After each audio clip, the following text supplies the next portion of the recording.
Hello, welcome back to drama tour. Dramas ഇഷ്ടപ്പെടുന്നവരാണ് നിങ്ങളെങ്കിൽ തീർച്ചയായും ഈ ചാനൽ സബ്സ്ക്രൈബ് ചെയ്യുക. നിധുവിലെ വാൻവാൻ്റെ ഡ്രസ്സിംഗ് റൂമിൽ അവളെയും കാത്തിരിക്കുന്ന ഇൻഹെങ്ങിനെ കാണിച്ചുകൊണ്ടാണ് ഇന്നത്തെ എപ്പിസോഡ് ആരംഭിക്കുന്നത്. അപ്പോൾ നമുക്കിനി ബാക്കി കഥ കേട്ടാലോ? അതിനു മുന്നേ ഈ ചാനലിലെ വീഡിയോസ് ആദ്യമായി കാണുന്നവരാണ് നിങ്ങളെങ്കിൽ തീർച്ചയായും ഈ ചാനൽ ഒന്ന് സബ്സ്ക്രൈബും കൂടെ ചെയ്തേക്കണേ. മിസ്പ്ലേസ്മെൻറ്റ് എന്ന ചൈനീസ് ഡ്രാമയുടെ ഇതുവരെയുള്ള എല്ലാ എപ്പിസോഡ്സിൻ്റെ ലിങ്ക് ഞാൻ ഡിസ്ക്രിപ്ഷൻ ബോക്സിൽ പ്ലേലിസ്റ്റായിട്ട് കൊടുത്തിട്ടുണ്ട്. അത് കാണാത്തവരാണ് നിങ്ങളെങ്കിൽ അതൊന്ന് കണ്ടു നോക്കി വീഡിയോസ് ഇഷ്ടപ്പെട്ട് കഴിഞ്ഞാൽ ലൈക്ക് ചെയ്ത് സപ്പോർട്ടും കൂടെ ചെയ്യണേ. അതുമാത്രമല്ല, ഡ്രാമ സജഷൻസ് ഉണ്ട് നിങ്ങൾക്കെങ്കിൽ അതും കമൻറ്റ് ബോക്സിൽ പറഞ്ഞോളൂ കേട്ടോ.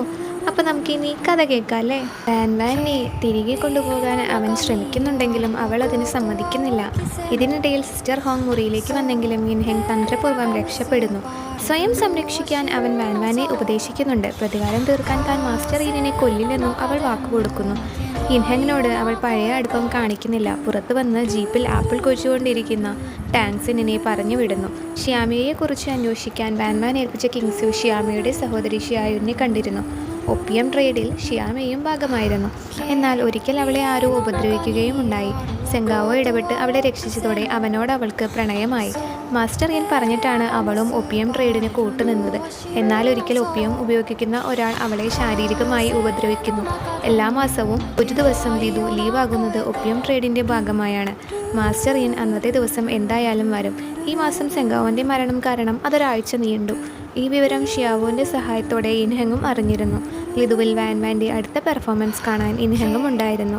കാണികളിൽ ഒരാൾ അവൾക്ക് നേരെ മോശം കമൻ്റ് അടിക്കുന്നതൊന്നും ഇൻഹെങ്ങിനെ സഹിക്കാതെ അവൻ അവിടെ നിന്നും പോകുന്നു. വാൻവാനാണെങ്കിൽ അവിടെ മൊത്തം അവനെ നോക്കുന്നു.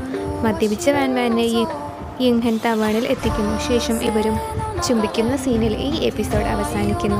ഇനി എന്താണ് സംഭവിക്കുന്നതെന്നറിയണ്ടേ? അതറിയാൻ അടുത്ത വീഡിയോ വരെ കാത്തിരിക്കുക.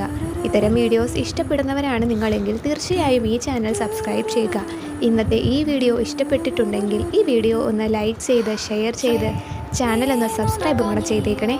Thank you for watching.